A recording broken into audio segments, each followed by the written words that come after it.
बहुत समय पहले की बात है। एक बड़े और समृद्ध राज्य में एक राजा राज करता था।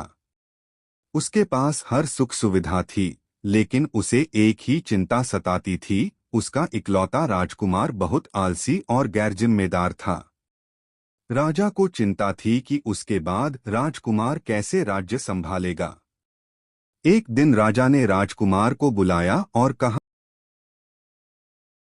बेटा, अगर तुम्हें राज्य संभालना है तो तुम्हें जिम्मेदार तो बनना पड़ेगा। राजकुमार ने इसे हल्के में लिया। पिताजी, मुझे काम करने की क्या जरूरत, सब तो तैयार है।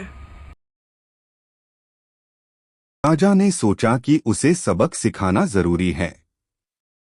अगले दिन उसने राजकुमार को बुलाकर कहा, अगर तुम सच में योग्य राजा बनना चाहते हो तो अपने बलबूते पर कुछ कमा कर लाओ।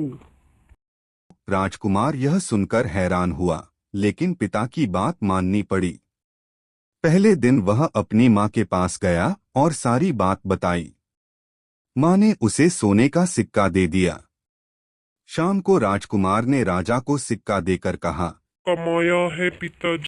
राजा समझ गया और सिक्का पास के तालाब में फेंक दिया। राजकुमार चुपचाप खड़ा रहा। अगले दिन राजकुमार ने अपने दोस्तों से पैसे उधार लिए और राजा को दे दिए। राजा ने फिर वही किया और सिक्का तालाब में फेंक दिया। राजकुमार को कोई फर्क नहीं पड़ा। अब राजा को यकीन हो गया कि राजकुमार ने खुद मेहनत नहीं की। राजा ने चेतावनी दी, अगर अगली बार भी ऐसा हुआ तो तुम्हें उत्तराधिकारी के पद से हटा दिया जाए। यह सुनकर राजकुमार डर गया और सच में काम की तलाश करने लगा। कई जगह भटकने के बाद उसे एक किसान के यहाँ मजदूरी मिली। पूरे दिन धूप में मेहनत करने के बाद उसने एक सोने का सिक्का कमाया। उसकी हड्डियां टूट रही थीं, हाथों में छाले पड़ गए थे, लेकिन उस सिक्के को पाकर उसे गर्व महसूस हुआ।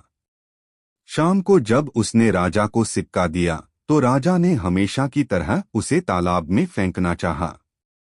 लेकिन इस बार राजकुमार ने राजा का हाथ पकड़ लिया और कहा, नहीं। रुक जाइए पिताजी, ये मेरी मेहनत की कमाई है, इसे तालाब में नहीं फेंक सकते आप। राजा मुस्कुराया और कहा, अब तुम्हें असली मेहनत की मूल्य समझ में आया। जब तुमने दूसरों के दिए हुए सिक्के खोए तो तुम्हें कुछ फर्क नहीं पड़ा, लेकिन अपनी मेहनत की कमाई का मूल्य तुम जानते हो। बेटा, यही एक सच्चे राजा की पहचान है। कहानी की सीख, मेहनत की कमाई और अनुभव का मूल्य वही समझता है जिसने खुद परिश्रम किया हो।